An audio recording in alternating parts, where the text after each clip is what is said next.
Abraham என்ன சொல்ல, பரவாயில்ல எனக்கு வாக்குவாதம் தானே பண்ணான், எனக்கு வாக்குவாதம் செஞ்ச, அதனால நான் என்ன பண்ண மாட்டேன், உன்னை காப்பாற்ற மாட்டேன்னு சொல்லவே இல்லை.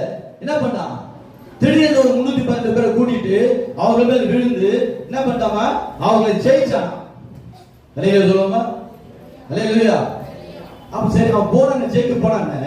ஒருவேளை அந்த 4 ராஜாவும் அவன் சேனையும் 1000 இருந்திருப்பாங்க இல்லையா, அவர்களால் இவன் செத்து போய் என்ன பண்றது இல்ல அவருக்கு. அப்ப இந்த வலிமை எதை குறிக்கிறது? இயேசு கிறிஸ்துவினுடைய அன்பின் வெளிப்பாடு குறிக்கிறது. அப்ப தன் சகோதரனுக்காக தன் ஜீவனை கொடுக்கிற அன்புதான் பெரிய அன்பா. யோவான்ல 15:13 வாசிங்க. யோவான் 15 அதிகாரம் 13 வாசிங்க. 15:13.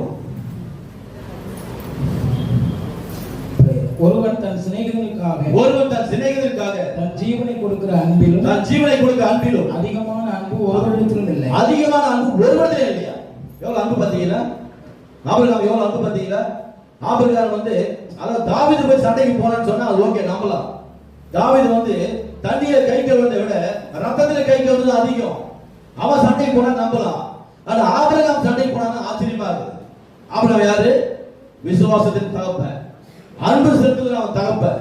அவன் போய் எப்படி ஜெயிச்சான்? ஆச்சரியமா இல்ல? ஆச்சரியமாக இல்லையா? அப்ப அந்த சண்டையில் அவன் இறந்து போயிருந்தான்னா எவ்வளவு ஒரு கேடுபாடாக இருந்திருக்கும். அவன் ஜீவனையும் பார்க்காம தன் சகோதரனை வீட்டுக்குள்ள கொண்டு வரப்படியால் அவன் கடந்து சென்றது அவன் அன்பை வெளிப்படுத்துகிறது. அது அன்பின் வலிமை. யோவான் 3:16 ஈடா இருக்குது. பிதாவாகிய தேவன் ஒரே குமாரனை அனுப்புறதுக்கு எது காரணம்? நம்ம வைத்த அன்பு. அந்த அன்பில நாம் ரட்சிக்கப்பட வேண்டும் என்று அனுப்பினான் இல்லையா? அதே போலதான் அவன் என்ன பகைச்சிட்டானே, என்ன அவன் என்ன பண்ணிட்டான், திட்டானே நினைக்கல. அந்த அன்பெல்லாம் அந்த கோபத்தெல்லாம் பார்க்காம தன் சகோதரனை வீட்டுக்கு கொண்டு வர முடியாது என்ன பண்ண வீட்டுக்கு கொண்டு வந்தான். அதான் அன்பு. அந்த அன்பு நம்ம இடத்துல இருக்குதா? அந்த அன்பு நம்ம இருக்காமா? அந்த அன்பு இல்லை என்றால் மீண்டும் கர்த்தருடைய வார்த்தை சொல்கிறது, நீ கர்த்தருடைய பார்வையில, நான் கர்த்தருடைய பார்வையில கொலைகாரன்.